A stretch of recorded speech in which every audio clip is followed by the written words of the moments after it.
अस्सलाम वालेकुम फ्रेंड्स, मैं हूं फ़रत सईद। कैसे हैं आप सब? उम्मीद करती हूं कि आप सब ठीक होंगे, खुश होंगे। आज फिर मैं आपकी दुआओं से आपके लिए एक मज़ेदार सी रेसिपी लेके आई हूं। चलिए जी रेसिपी को स्टार्ट करते हैं। बिस्मिल्लाहिर्रहमानिर्रहीम। सबसे पहले मैंने 1 कप जो है वो नीम गर्म दूध का लिया है। दूध को आपने ज़्यादा गर्म नहीं करना, बस नीम गर्म ही करना है।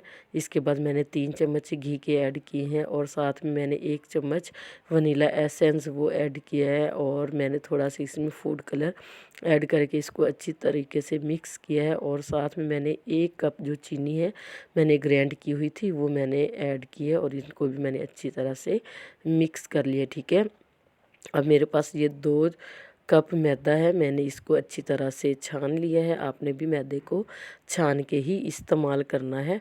अब हाथों की मदद से आपने इसकी एक अच्छी सी डो तैयार कर लेनी है और ये डो हमने सख्त गूंदनी है, ज़्यादा पतला इसको हमने नहीं करना।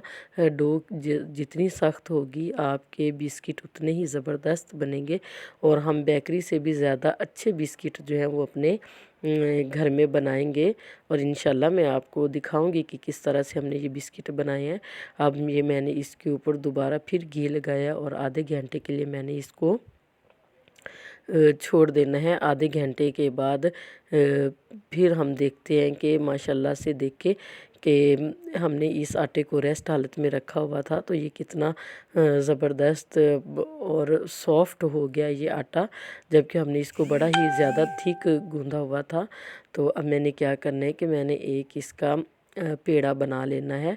देखिए, हमें बेक करने की कोई ज़रूरत नहीं है, ना हमें बटर की ज़रूरत है इसमें और ना ही हमें एग की ज़रूरत है। ठीक है, तो अब देखिए कि मैंने अच्छा सा पेड़ा जो है वो मैंने एक इस तरह से बना लिया है अपने हाथों की मदद से, फिंगर और हथेली की मदद से।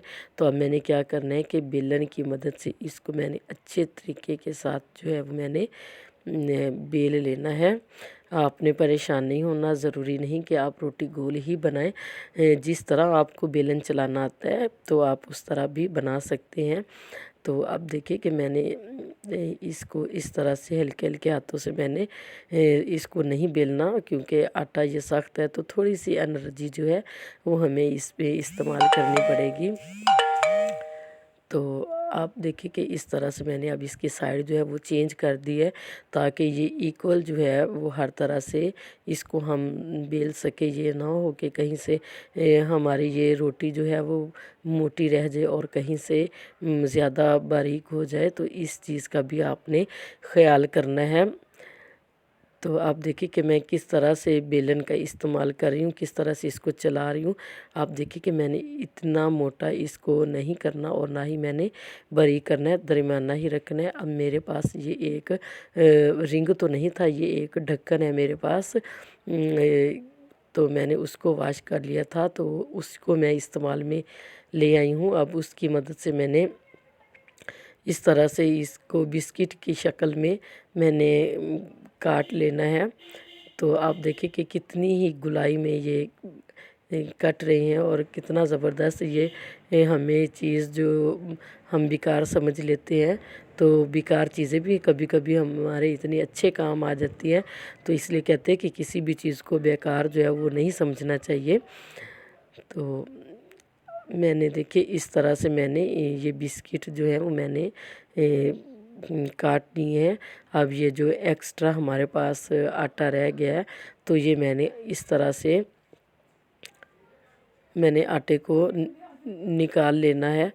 तो हमने इस आटे को ज़ाया नहीं करना, अगेन हमने इस आटे को फिर से पेड़ा बना के तो इस तरह से बेल के तो हमने इसके बिस्किट जो है वो हमने बना लेने हैं। बिस्किट इस तरह बनाने के बाद मैंने इनको आधे घंटे के लिए फिर छोड़ दिया था ताकि ये और अच्छे हो जाए, क्योंकि हम फ़ौरन से ही इनको फ्राई नहीं कर सकते इस तरह से। अब मेरे पास फोक था तो मैंने उसकी मदद से छोटा सा एक डिज़ाइन बनाने की कोशिश की है। तो और वो मेरी कोशिश अच्छी रही थी कि बिस्किट जो थे वो बड़े ही अच्छे लग रहे थे हमारे इस अंदाज़ में बने हुए। मैंने इस तरह से कर दिया। अब मैंने घी लिया है और घी को मैंने गर्म होने के लिए रख दिया है। तो घी को हमने ज़्यादा तेज़ गरम भी नहीं करना, और आँच को हमने मीडियम भी नहीं रखना, स्लो रखना है। जितनी आँच स्लो होगी उतने ही अच्छे हमारे बिस्किट बनेंगे और ये अंदर तक जो है वो पक जाएंगे और बड़े ही अच्छे और क्रिस्पी बनेंगे। तो आप देखिए कि मैंने 1 बाय 1 जो है वो बिस्किट इसमें ऐड करने शुरू कर दिए हैं, लेकिन ये काम आपने अपने हाथों को बचाते हुए ही करना है। ऐसा ना हो कि आप अपने हाथ जो है वो जला के बैठ जाएं। अब मैंने इनको फ्लिप करना है इस तरह से, ताकि इनकी जो साइड है वो चेंज हो और हमें ये पता चलता रहे कि ये जले ना, जलने नहीं देना हमने इनको।